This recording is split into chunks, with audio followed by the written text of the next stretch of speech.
Hello, good evening. Welcome to Siddha-Vetha webinar series. Today the speaker will be myself, and the topic I picked due to my vast experience in meditation for more than 3 decades. So I have tried various meditations from different systems, almost all systems we have, Now I'm redoing many meditations after doing those meditations at young age and giving up everything, and then now I'm doing for different reasons to answer some questions for people who are in different systems, etc. So my experience goes way back when I started my my meditation at age 5.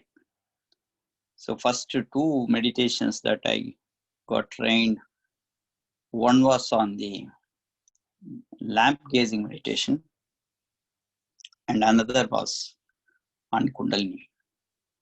So I didn't know we were supposed to do Kundalini at that age. With book knowledge and parents insisting, I was doing that kind of a meditation.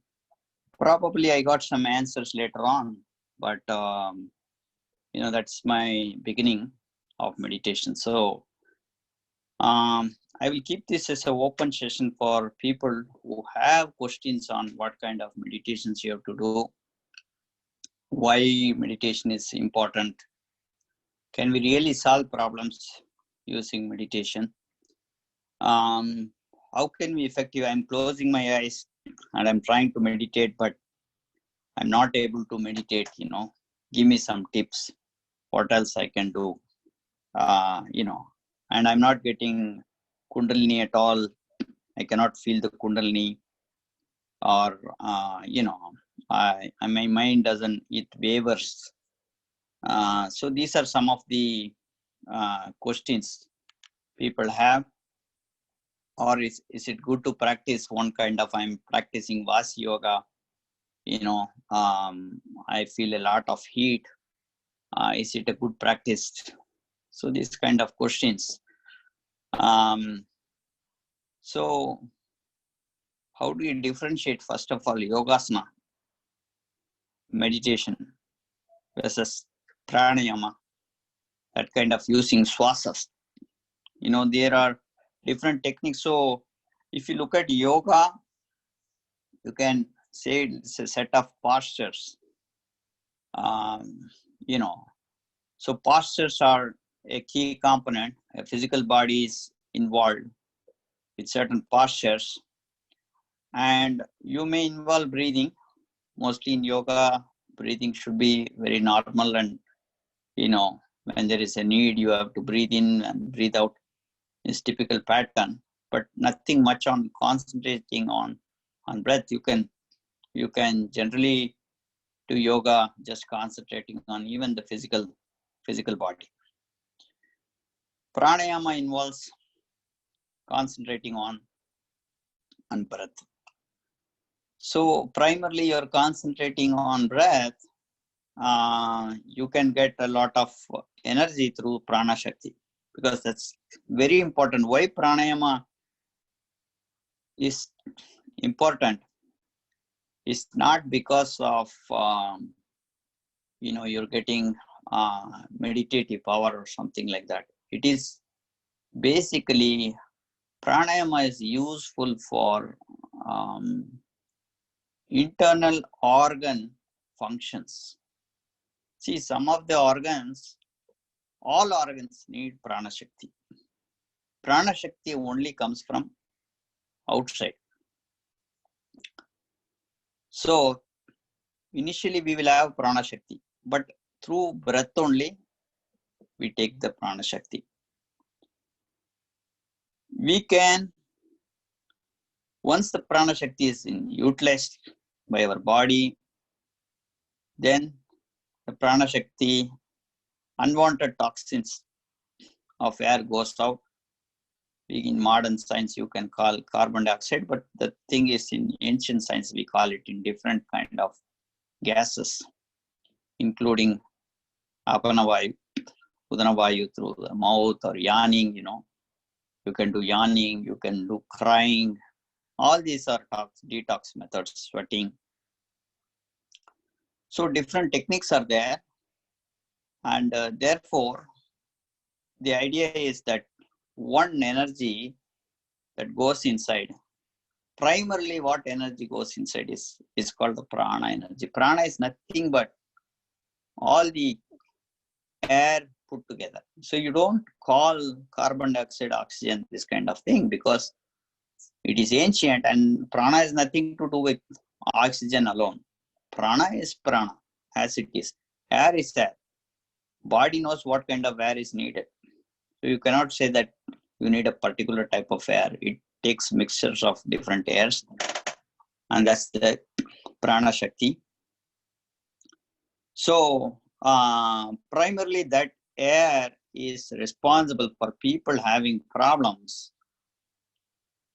with movements. I cannot move, I'm little lazy, something need to push me, I'm getting little, my eyes are becoming droopy, I cannot open my eyes, I cannot walk, I get pain. All this can be solved to pranayama based exercise. So you may not be knowing how, because in modern science, there is no relationship between the air taken versus the organ function. In ancient science, it's very well defined. All locomotion activities, including outside activity, such as you running, walking, you lifting your hand, all these things function because of air. So if you do not have proper air supply, and proper air supply includes like deep breathing. Most of us are shallow breathers because we have sedentary lifestyle. We are sitting in front of the computer and body is not functioning. Like if you're a farmer or somebody who goes to the field and work, all body parts work. So there is no special need for a pranayama. It will flow everywhere. But for a sedentary lifestyle, we are limited by how we are seated and things like that. We cannot breathe deeply. Air doesn't flow in different parts of the body. So you need to really exercise the body. So pranayama will function only if you do yogasana. So therefore, asanas become very important for people. You may think, oh, do we need really everybody needs an asana? Not necessarily. For people working in, like hardcore physical activity people, really they may not need asanas. But there is a difference between just working and asanas. Asanas will also operate internal organs. But by doing certain type of work in different ways, some body functions can happen, So they are okay, they are safe. But for sedentary lifestyle people, asanas are very must. Because why asanas are must? Only when body organs function properly, oxygen can enter inside. So it's a vice versa. Same way, when oxygen enters in, body functions. So both go hand to hand, right? So you have to really do asanas. See, seasons are very fluctuating, especially, in the cold times. If you're not doing in the fall and the cold time, if you're not doing any asanas, you're accumulating a lot of problems. All the kapha will be accumulated in our body, and all problems come in the summer. Many people get cold in the summer. It's very hot, and you're drinking like, even hot water you can drink, but still you will get cold. So what is the reason? Because this is accumulated kapha, you call. So all this cold time, we are not eating the right kind of food, not producing right kind of heat in the body through asanas or through pranayama. So mostly in the cold time, you need like hot air inside. So which means you breathing in pranayama alone may not be enough. We may have to do like Surya Namaskar. You can do like, 8 times, 16, like that. You can increase the amount of Surya Namaskar that you do, the cycles, because Surya Namaskar will increase the heat in our body enormously. And you may ask, oh, okay, then Surya Namaskar is good. What about summer? Especially in the summertime, if you are a pitta person and you are doing Surya Namaskar, body heat will increase if you're doing a lot. So you stop with coupled. That's enough. So depending on the body type, this kind of Surya Namaskar will be good for a kapha person throughout the year, but not necessarily for a pitta person, or when they have the pitta dosha. That time we can decrease the amount of things. So like that, you have to do a certain kind of yoga for certain type of body type, certain type of weather, etc. Like for example, pitta can do, instead doing pranayama, you can do like the breathing kukriya pranayama, or you can do shitali pranayama. These and all are cooling type summer. So you can do this kind of things for the pranayama. So, but I'm now talking about asana yoga, these two things. But the main purpose of the talk is meditation is different. Both asana and pranayama will help meditation. So people get confused like, oh, I meditated, I did pranayama. I meditated for half an hour, I did some pranayama exercise. That's not meditation. So what is meditation? So let us see what is meditation. So let us do a practical session now. So let's all close our eyes.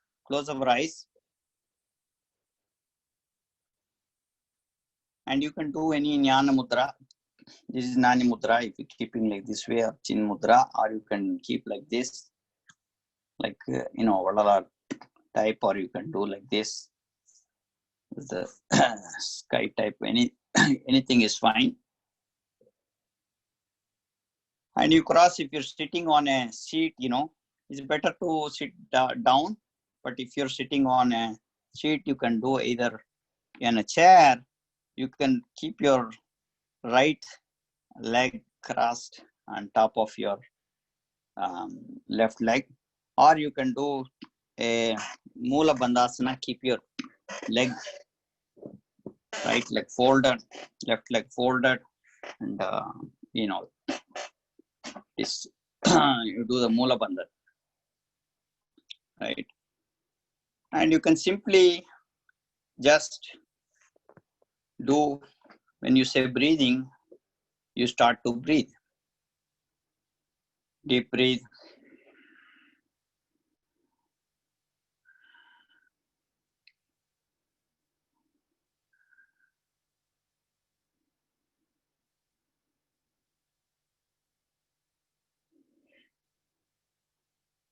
So a beginning of meditation is pranayama. Any meditation before you're doing, the pranayama will automatically be done. Even if you're not doing, you will have to concentrate on your breath only. So it will allow you to calm down.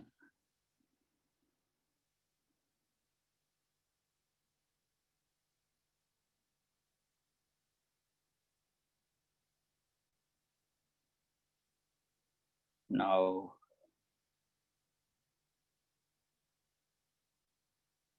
just become an observer of the breath. Gently don't breathe yourself, but see how it is breathing. See how you are breathing.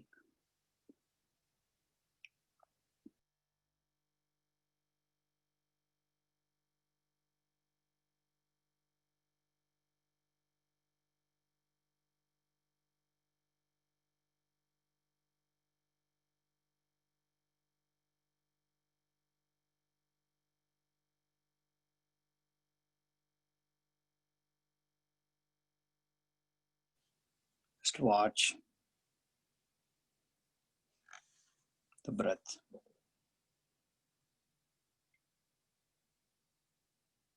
See what happens to the breath. See the length of breath. Is it a shorter breath or a long breath?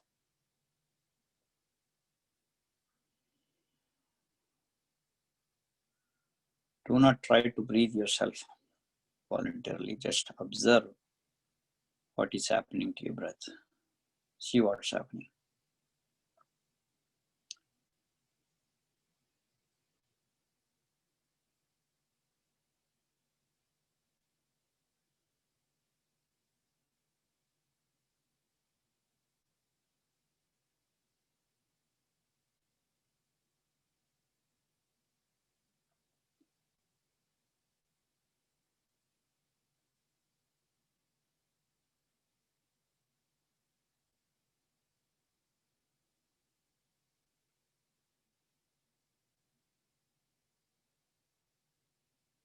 Now your breath is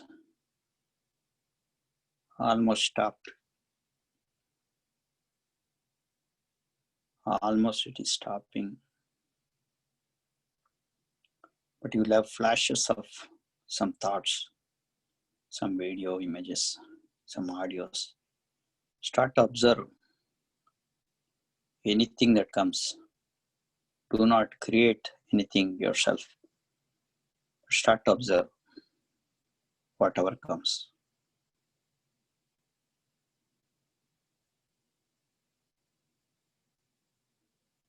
It is like first cleaning up your land, removing the weeds, identifying the weeds first before seeding anything, and finding out all the weeds, removing it.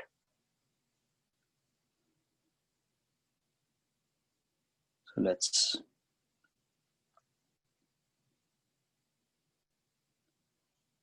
just observe any thought is coming. Just be mindful. See what thought it is going, what flash. Be clear, let it be very conspicuous, very clear.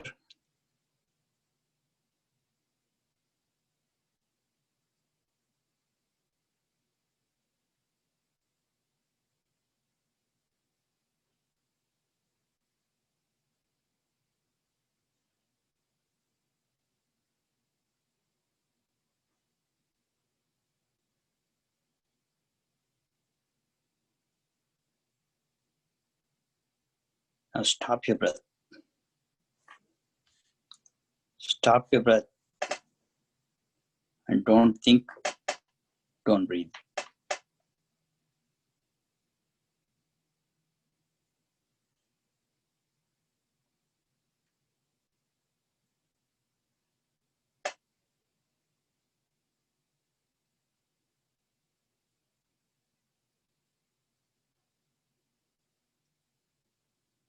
Now breathe normally, slowly.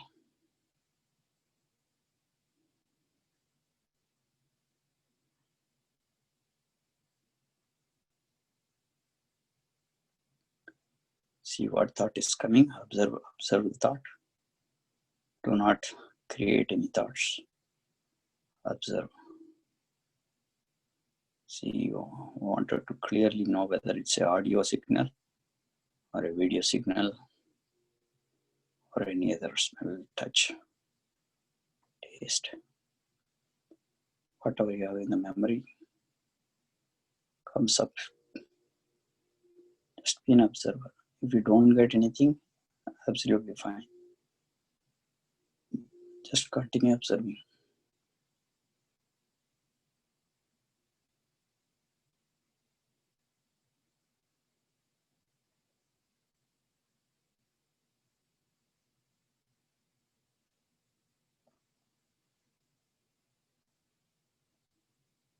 Stop your breath.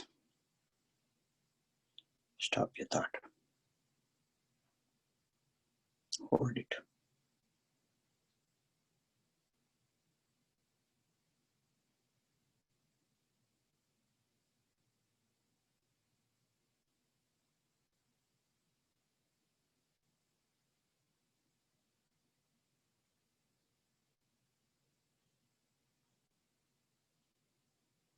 Again, breathe normal.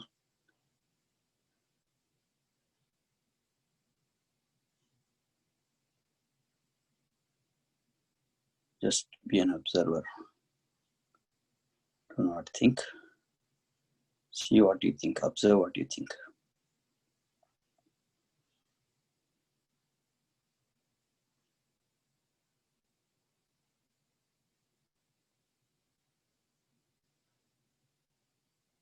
Hold your breath. Stop thinking.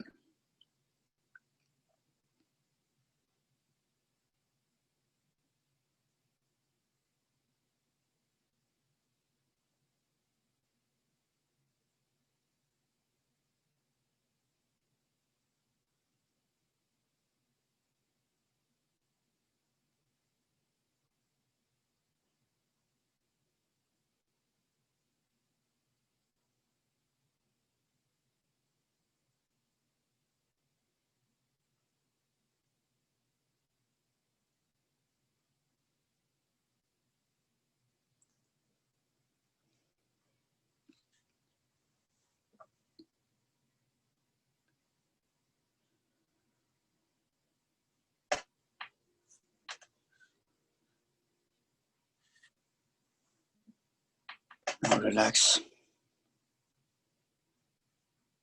Now spread the energy throughout the body by taking a deep breath to the top of your head. In, and then when you're out, spread it internally through all the cells.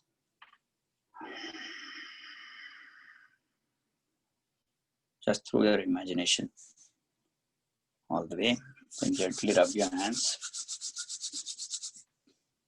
Do eye palming.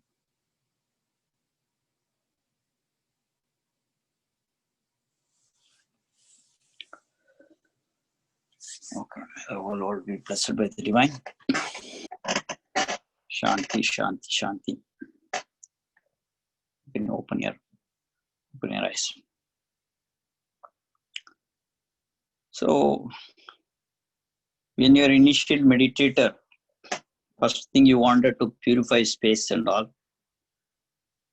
And then you have to do meditation. You need like all the chanting.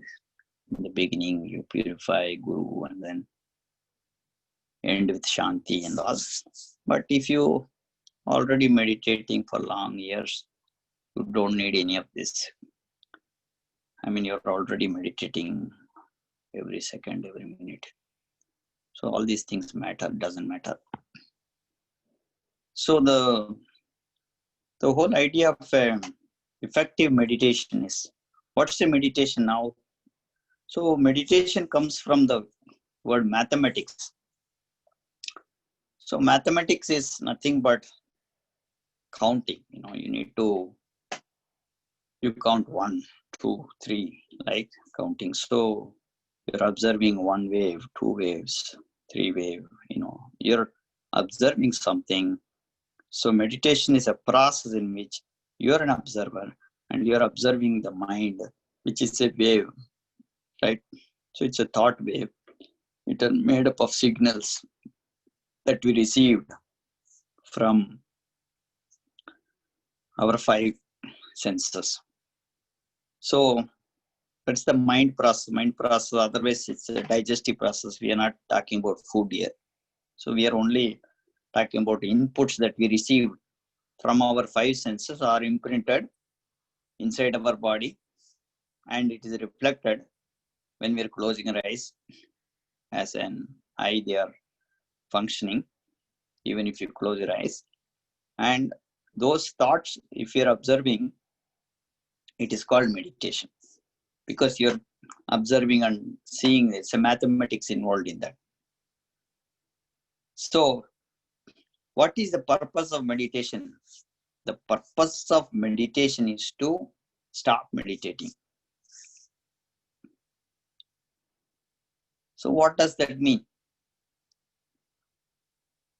Oh, immediately, I'm stopping meditation. I don't have to do anything. That's not the thing. You're not supposed to do anything. So stopping meditation means you have to stop the thinking. What it really means is that in reality, it is impossible to stop thoughts. You try, you'll fail. But what eventually happens is that the gap between the thought, one thought and another thought, will increase. So it is not increasing, just that you are so mindful enough to see, because we all are running, our mind is so much running in high frequency. So we are not able to see the gap between these two thoughts. It looks like it's a quick gap, but the same size of gap only. But if you are mindful enough, the gap becomes so huge. So the same mind only is going to observe the gap. And as you start to observe the gap, now we have a big problem. So now the question, you come to the big question. Big question is, who are you? You have a gap. You have a wave signal that is having your character. Whatever you saw through Facebook, whatever you listen to your friends talking over the phone, or the debate, all the election debate, everything will be inside you, registered. That's your character. So whether you are that character as signals, or whether you are the gap, or whether you are the observer. So three things are here. An observer is watching the signals that you as a character has acquired for years. And then there is a gap, pure gap, the space between these, the thoughts, absolute space. And then you are watching. So there are three yous here. So who are you now? And what is meditation here? So now the absolute meditation comes here only. All the other are techniques. Pranayama is a technique. Pranayams are techniques to fill the air inside you so that all body functions, so that when you are meditating, you're not disturbed. Because if the body is not functioning properly, all the energy will go to that part. It's paining here, it's trying to heal. So you need more than 30% of energy for you to meditate. So people cannot become effective meditators if they are already tired. So many of them waste the whole life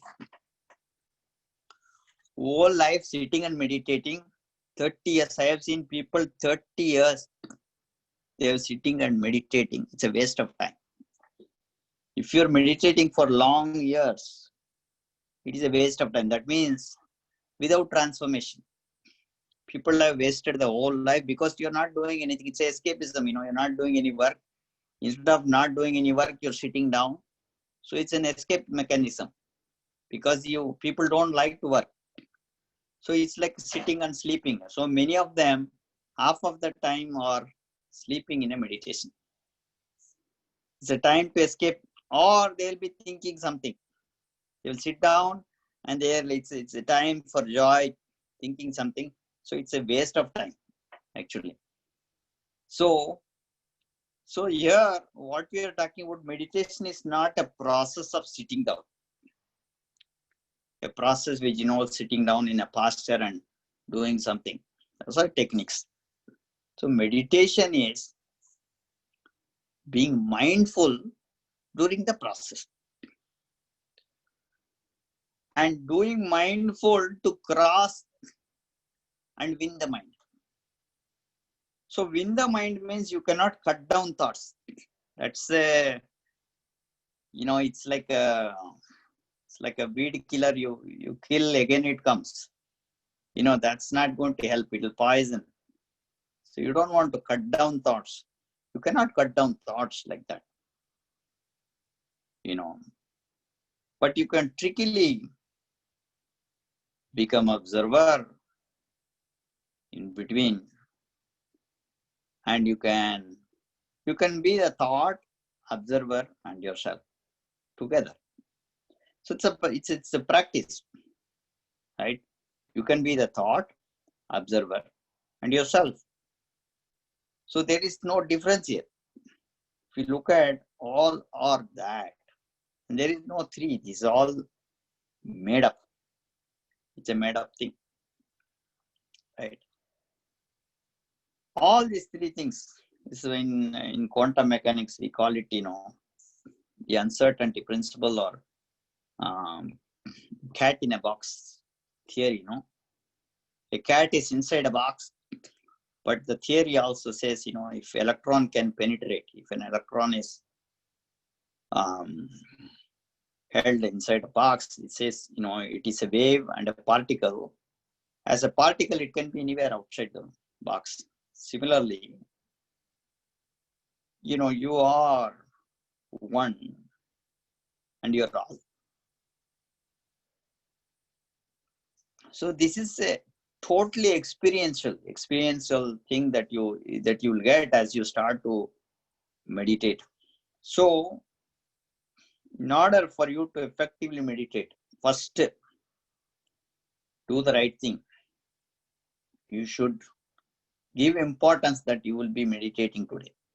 So what you do, keep your focus on some areas. For example, you can focus here in between your eyebrows when you're living normal, or you can be in silent, talk less, like you're talking only when there is a need, or you can use less usage of all your machineries, gadgets and all these things. Throw away electronics, all these things, keep away, and be quiet, right?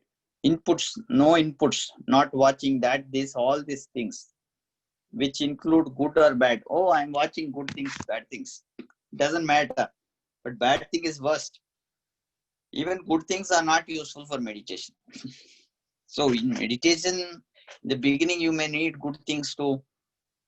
Good things are needed for you to transform as a human being.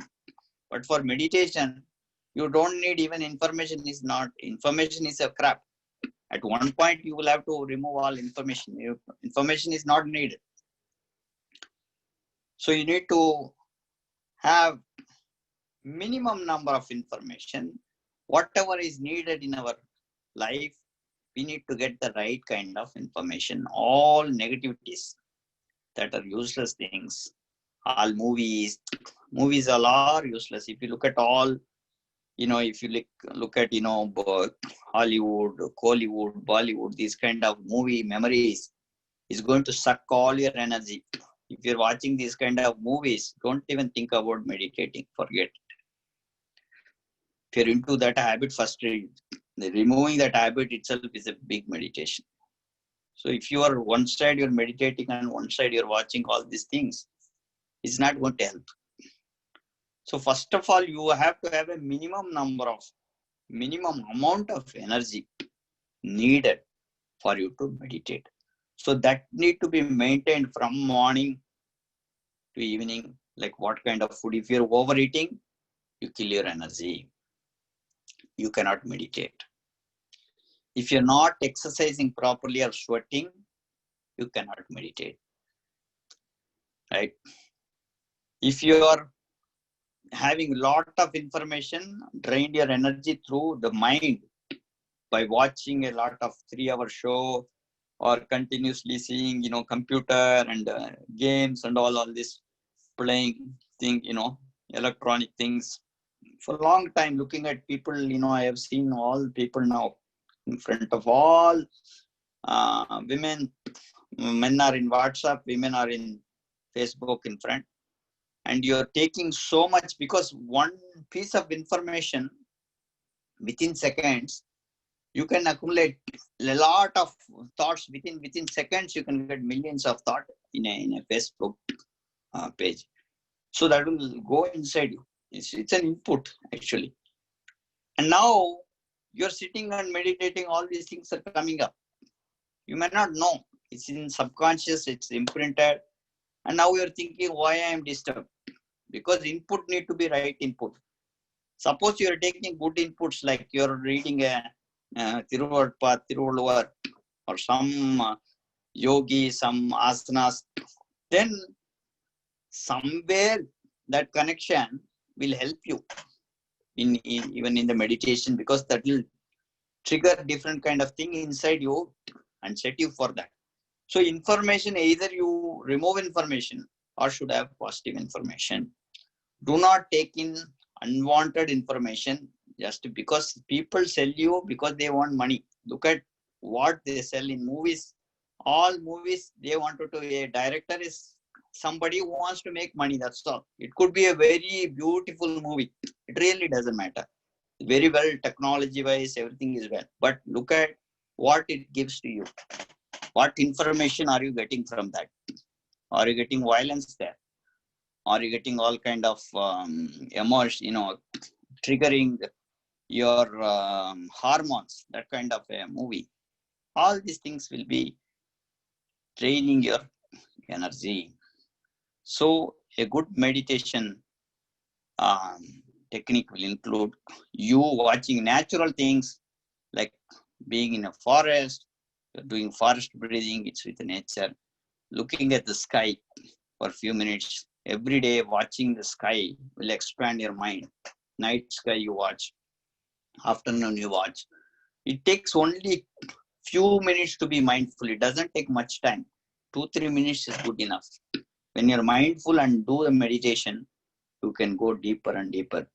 Especially an extensive, for a good meditator, you may need silence for a week or so. And you can, also diet wise, you can do some fasting. All these are important for becoming a good meditator. Now I want to open for any questions. If you have any questions on this, we can further discuss on. You can raise your hands. I will open up. If I open up everyone, somebody will not mute and will be noisy. So if you have any questions, particularly what kind of meditation you have to do for this kind of a personality, all these are described very well in. And so every meditation, like for example, you can heal everything without meditation and without medicines, using only meditations. It is the higher form of a thing that you can do. Every meditation will heal you, right? and each one will have, it is very highly effective. Meditation is the first and foremost way of healing. That's the most non-invasive method to heal. All endocrine system can be healed through 9-center meditation. If you know how to do a 9-center meditation, you can heal that. All pranayama, any kind of movement based, everything can be handled through pranayama, right? All body pains can be handled through asanas. Every asana will, body pain will not come to you. It's a preventive method. Apart from, I'm not talking about here Varmakalai and other, they are very advanced things. I'm only talking about just with, can you heal only with meditation even without asanas? Yes, that's also possible. When you're deep down into deep bay meditations, those days I used to stay for like 30 days of silence. Nowadays we don't have the time. That time I don't need any kind of yoga or thing. You know, it's like I can heal many people and heal myself. You know, there's no need for any kind of asanas, any body pain, nothing will come. You sleep and all, you don't need much sleep. 3 hours, 4 hours is good enough, but your body pain and all is not there. You will not yawn, and all this tiredness, cold will not be there. You will not get any cold, congestion, everything. You will have a lot of heat in our body, and you can use that, you know. And it's very difficult. You can stay in that kind of a state long time, but if you wanted to come back to family life, it's a way back. You have to come down on ground, and whenever you come to family life, you will have to suffer. You will have cold, you will have other kind of things in ordinary life. So if you want to be a very deep meditator, you have to, dedicate a long time exclusively for that, through your organization or through any methods, any means you need to attain. So long silence is the important thing. So what times are good for meditation is a question. So meditation really doesn't have a time, but depending on early morning, times are good. Very easily you can get meditation. It's like you can start at 3:30 around in the morning if you're able to wake up. But at least before, see, every nadis in our body open up. Certain type of nadis function. For example, Tilartha Kalam is there. Tilartha Kalam, there is Tilartha Varmam or Tilartha Kalam. So Tilartha Kalam means it is time based. That means this is called Tilartha Kalam. It is time based. One nadi will operate differently. Like for example, morning time between 4 to 6 will be different. The same nadi. In the afternoon 12 to 2 is different, and morning, say, evening 6 to 8, the same place, the functions will be different. So that is why you have to wake up early morning, because in particular time only these channels will open up in your body. So that is why they are telling about Brahma Muhurta and all. Particular channels in your body open up. So during that time when you're meditating, it will be effective. Okay. But it doesn't mean you don't have to meditate other times, right? In between you can meditate. But what kind of meditation? So this kind of, when you're doing any kind of Kundalini or any 9-center meditation within the physical system of endocrine system, that kind of meditation, then you have to look for time. But if you're doing other kind of pranayama also, morning time, prana shakti is high. So you do pranayama in the morning, and as well as evening you can do pranayama. So, but you should have at least 3 hours.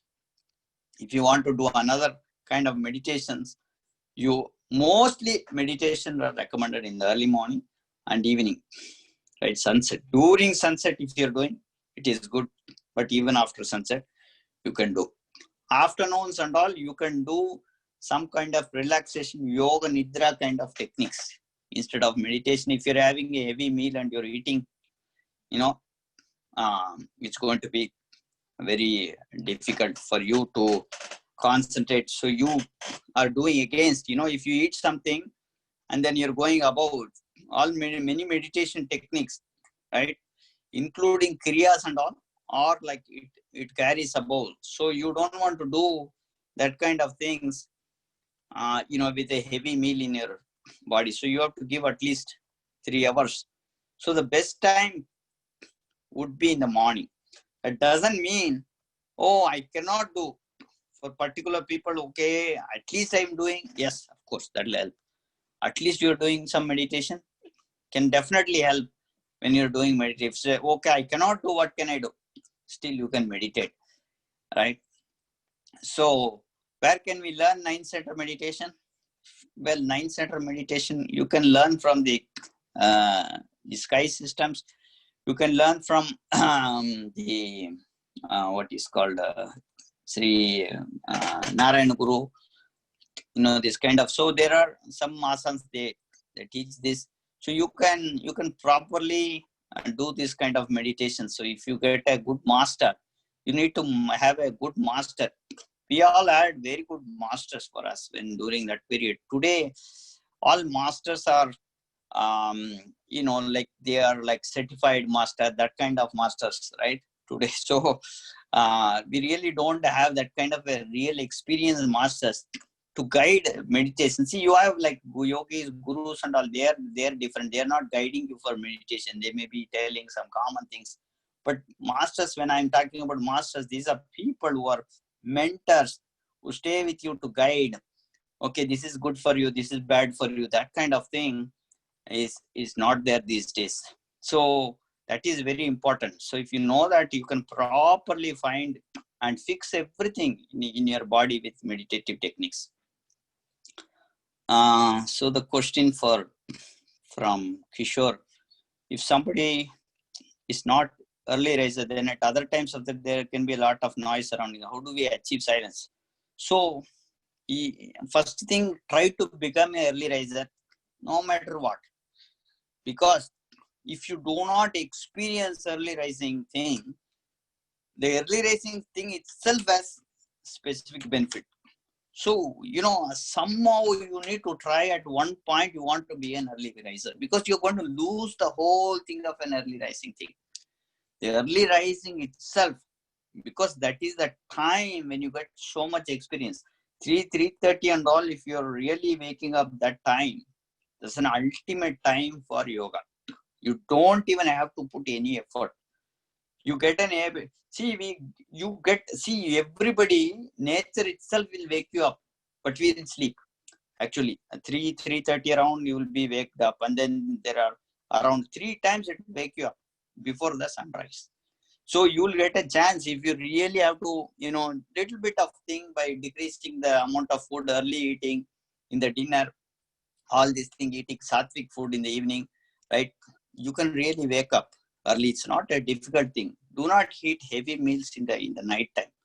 Night time, take light, and you can wake up to that extent. You don't go for very greasy, that kind of food in the night. It's very light food. If you take sattvic food, you can wake up in the morning and make it an habit. But it doesn't mean, okay, it's gone. It doesn't mean like either for some reason you're not able to wake up, right? You're doing some, for example, you have a little kid and you're taking care of, you're the person who is taking care of, and night you did not get sleep. So that's an exemption. You'll, for those kind of, mothers or even fathers, sometimes they can, there's an exception. You can do that later also. That's not a problem. But noise is nothing but you should practice meditation only in noise place first. Very noisy place. You go sit down, you should be able to meditate in Calcutta, in the fish market. Sit down and happily, nothing should disturb you, no smell should disturb you, no voice. So like that only you should practice. That is the best way.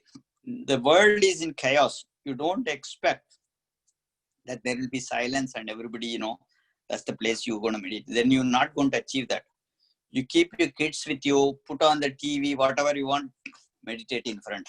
Like that only you should practice deeper, and then go for, a silence place. You will get like deeper meditation. But once in a while, being silence is in your hands. You can practice that, right? It is possible.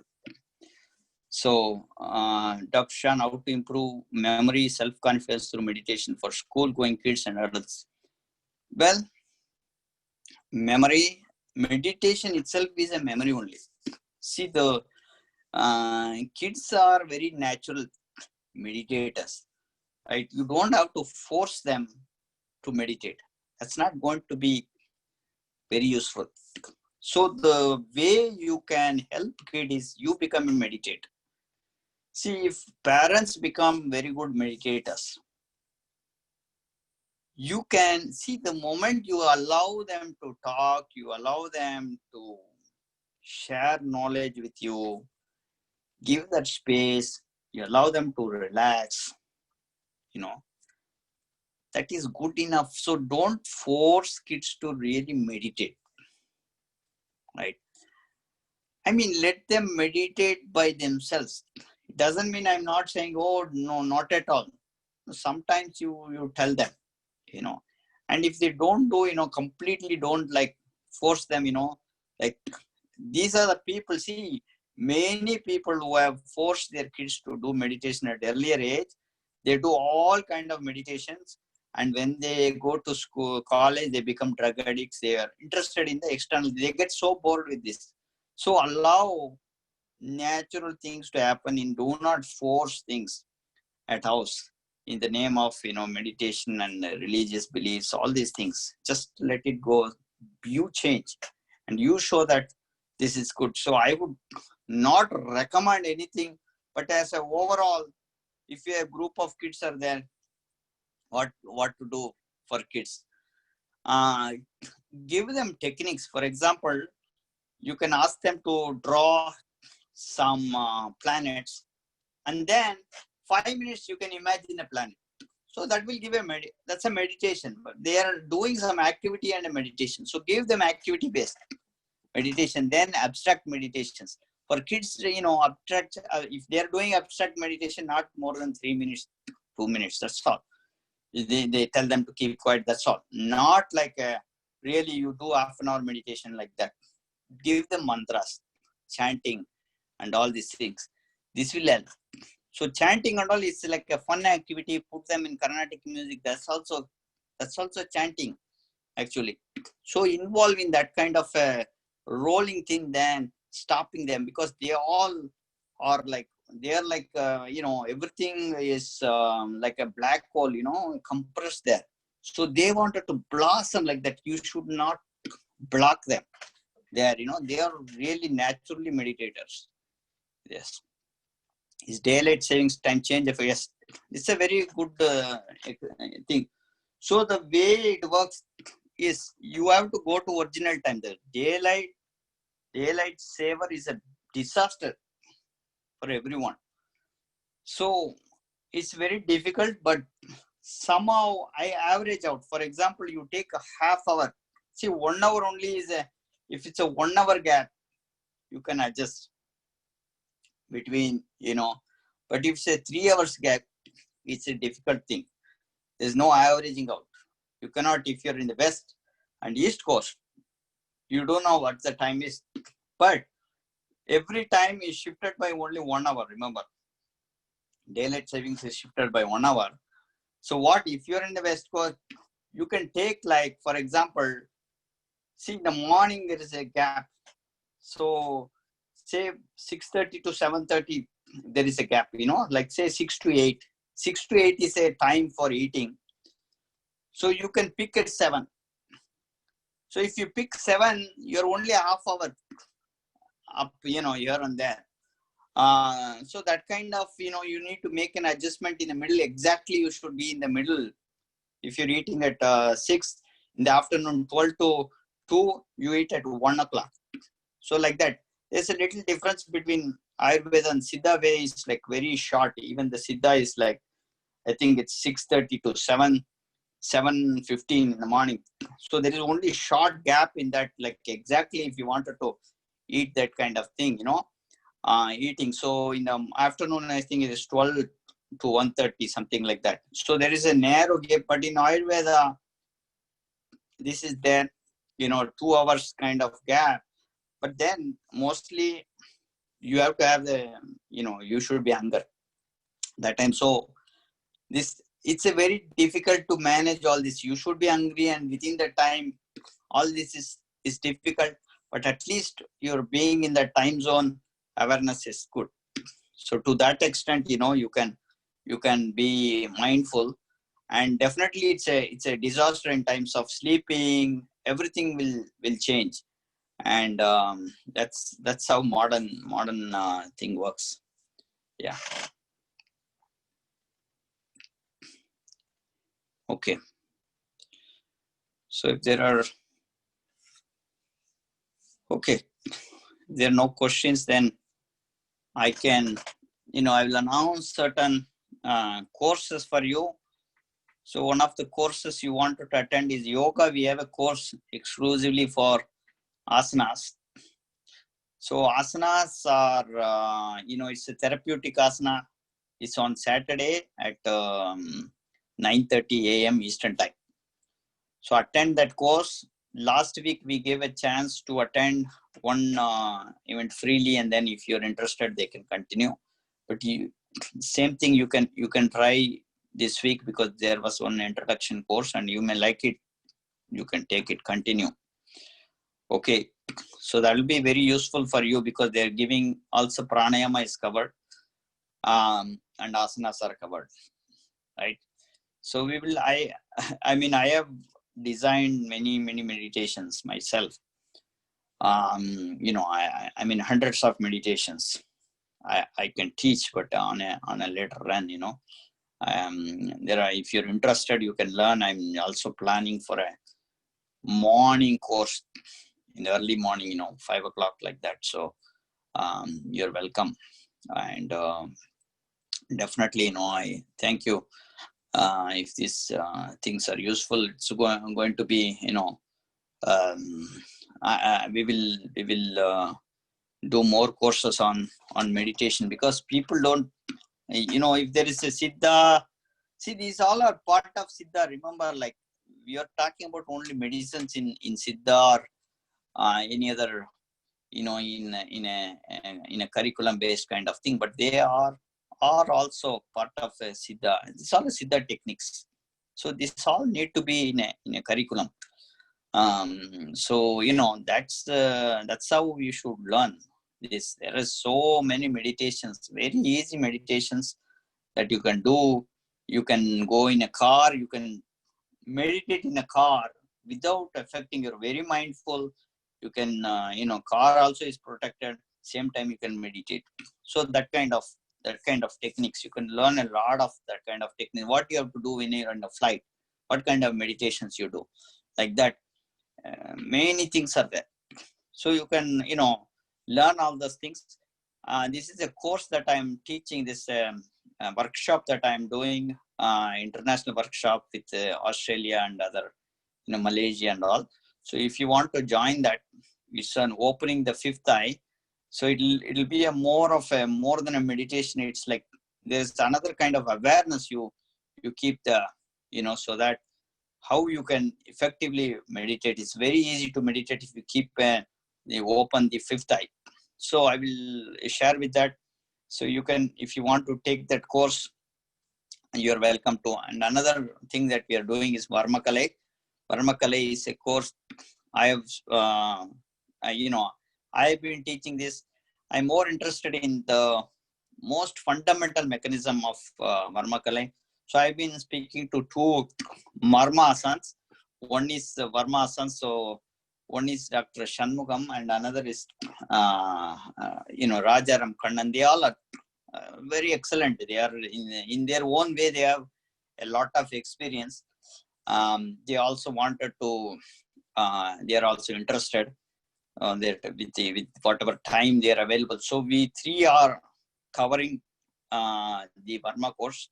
So I have more in a very what you call spiritual sense. I have a experience in Varmakalai in practical applications, including I can show some things that are like very advanced techniques. So like that, they also have their own techniques, and some of the information that Dr.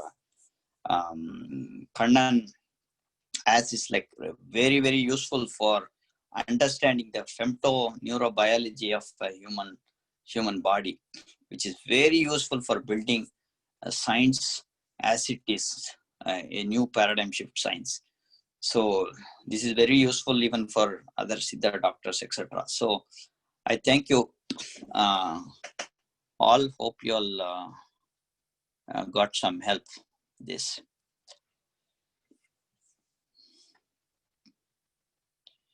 Okay.